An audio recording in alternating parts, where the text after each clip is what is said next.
Hi everyone and welcome to Deanna and the Written Words.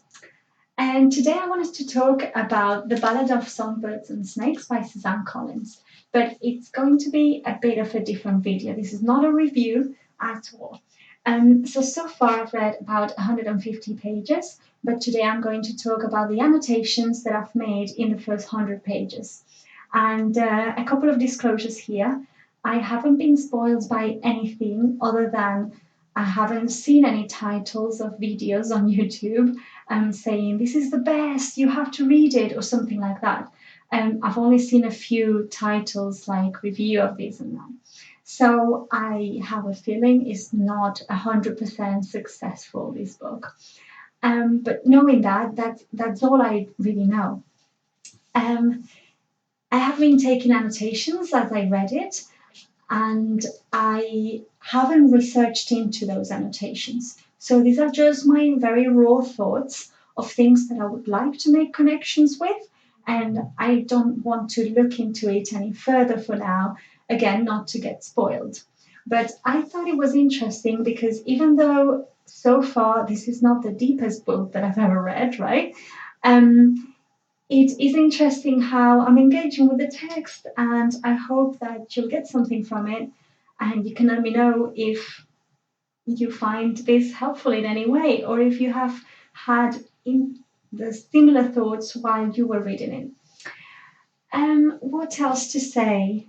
Because I'll just get started. So my first thought is about the title. The Ballad of Songbirds and Snakes. So a ballad would be a kind of song, and songs are also texts, like George R. R. Martin with the Armageddon Rag, and we have a Song of Ice and Fire, we have a Song for Leah, and maybe this is a connection with old troubadour songs. I'm not sure, but I know that sometimes there's a simile between text and songs. So I thought that was already interesting. Now let's see what I have here. I hope this is an explanation of the life of Coriolanus Snow and not a justification. This is always interesting when you have a prequel, especially with a grey or black character, that it's good to know the backstory, but that doesn't really justify, in my view, what they might do later, right? So we've had a lot of prequels lately from Disney, for example, but they're still villains, aren't they? Like Maleficent is still Maleficent, and knowing her backstory might explain, but it doesn't really justify what she does during The Sleeping Beauty, for example, in my view. So I hope it will explain the rebellion/war and how the Hunger Games came to be, but it sounds like it's situated after that. So this was on my first page. It does seem that it's after that, but it is telling us how the Hunger Games kind of came to be as they are during the trilogy, The Hunger Games. So we'll see about that. Another thought that I've had is about the etymology, the origin of some of the words here, and also the origin of the names of characters. And I don't know what they mean so far, but it would be interesting to know where Panem comes from. Is Snow a make Panem great again kind of guy? This idea of his family being really wealthy and then not even having enough to eat at the beginning of this book, it's kind of the greatness that was lost. And so I wonder if that's going to give him a lot of anger and a lot of pushback against the rebels. About the reaping ceremony, it's the objectification of people, as in collecting people like they are some kind of cereal. And also, it might be a connection with the Grim Reaper, with death. But it could be, right? Because in the Hunger Games, basically the people from the districts are meant to kill each other. So it could be an allusion to death. Oh yeah, about the word avox or avox. The avoxes. I don't even know how to say half of these. I have watched the films, but it was a while ago. So avoxes, a or A for no, and vox for voice. I don't speak Latin, but I'm pretty sure that's right. So, of course, avoxes are tongueless workers, and so it makes sense. It's a name directly from the meaning of what they are.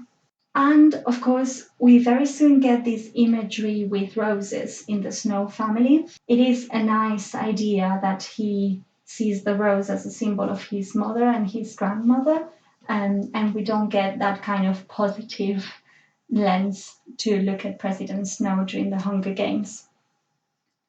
So that was cool. I don't know where they're going with that other than it being a symbol. One of the elements that we have that are different between the Hunger Games during the Hunger Games trilogy and how they happen here is that viewing was encouraged in the capital, but a lot of people avoided it. No? So I think this is one of the main themes so far of the text is how the students are going to figure out a way to engage people, which is really horrendous when you think about it, is how do we get people to watch other people killing each other?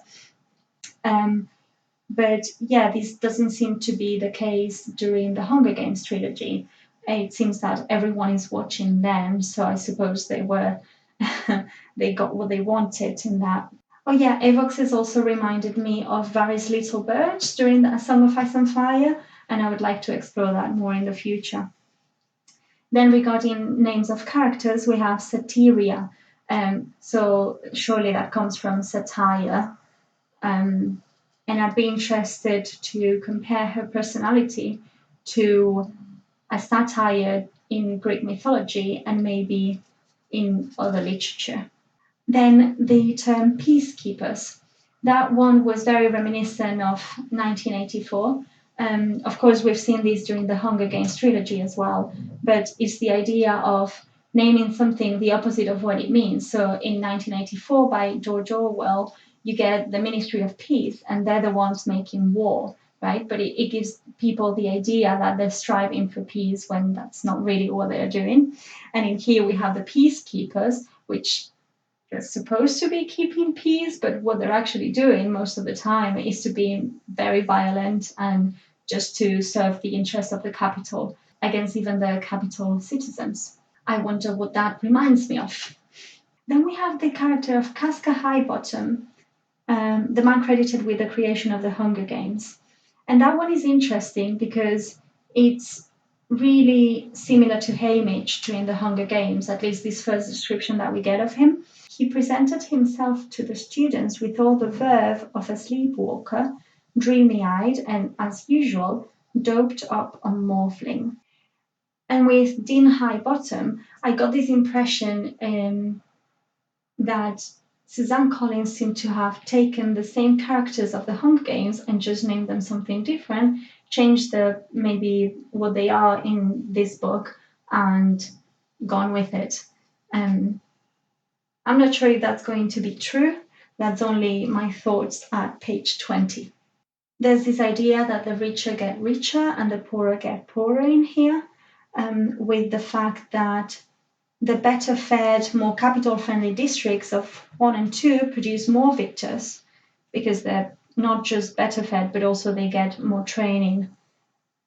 And then we have the name of Clemencia Dovecot. Clemencia, clemency, to be kind, to be forgiving. So in here we have the presentation of Lucy Gray at the beginning of chapter 2. And again, I get this idea that this is just Katniss Everdeen come again as Lucy Gray. District 12, the girl, the fact that she might not be the strongest or the more prepared, but she's got something that the others don't have. She's got the sense of showmanship.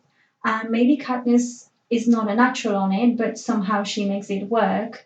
Whereas Lucy Gray is very aware of what she's doing, I think, but at the same time, she's very human, and that's how she presents to us from Coriolana's perspective. So yeah, again, like it seems to me that Dean Highbottom is a little bit like Haymitch, and Lucy Gray is a little bit like Katniss. I feel like there's more types of personalities than the ones that Suzanne Collins is presenting to us, at least at the beginning of the book. And then we get the description of the boy from District 12, Jessup Diggs. And again, to me, this is very reminiscent of Peter. So we have, as District 12 tributes went, he was a fine specimen, bigger than average and strong looking. I just feel like I'm seeing these patterns. Another one with Dean's Highbottom on page 34, which reminds me a lot of Hamish, is the fact that he approaches Coriolanus to tell him or threaten him with the fact that he knows the true state of affairs in the Snow's home. So we get his eyes were rheumy, but they had lost the glazed look of the morning. In fact, they were trained on Coriolanus with an unexpected sharpness.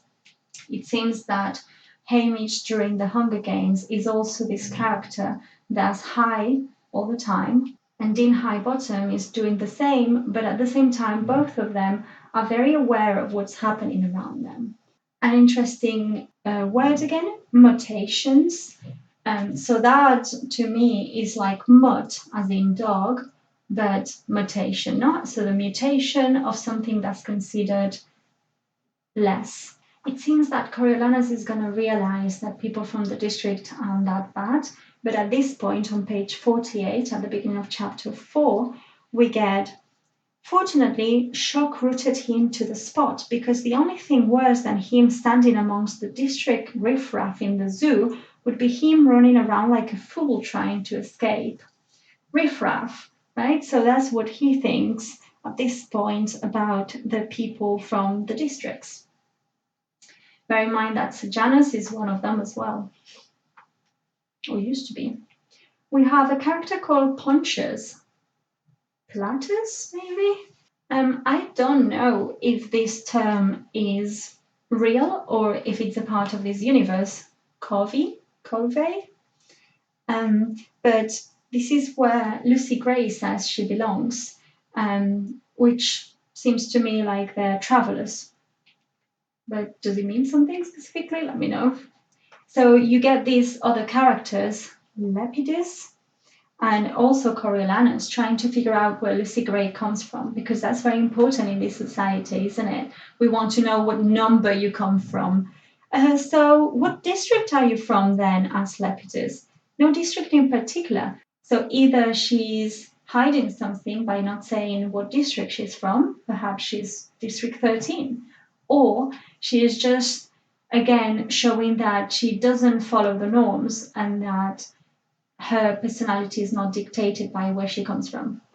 I find it an interesting duality how, in one way, what the capital is trying to do is to dehumanize people from the districts, while at the same time they want everyone in Panem to be very aware of the Hunger Games and watch them and engage with the Hunger Games. So they are trying to simultaneously dehumanize the people and make them interesting to the audience. We have another character name here, Dr. Volumnia Gall. Is that because she's big or is that because she's powerful? This voluminous, volume, Volumnia. Oh, yeah, this was interesting, I thought. Everything I say, I thought it was interesting. I hope you think so too. Let's see. So it says, the idea of defeating Marcus was laughable, like pitting a songbird against a grizzly bear. So that made me think about the title again, where the songbirds and snakes are two sides of Lucy Gray. The first time we meet her, she is putting a snake down a girl's neck. And so this time she's being compared to a songbird. And then we get Festus. And that, to me, comes from festivities or festival, feast, maybe as well. He seems to be the clown of the class, but I didn't find him that funny. This is talking about the questionnaire that the mentors have to fill about the tributes. And it goes, the page began with basic stuff. Name, district address, date of birth. Why not home address is district address. It's interesting. It's like they're constantly reminded that they're not capital. And that is all I have today. Thank you for watching, and I'll come back with more.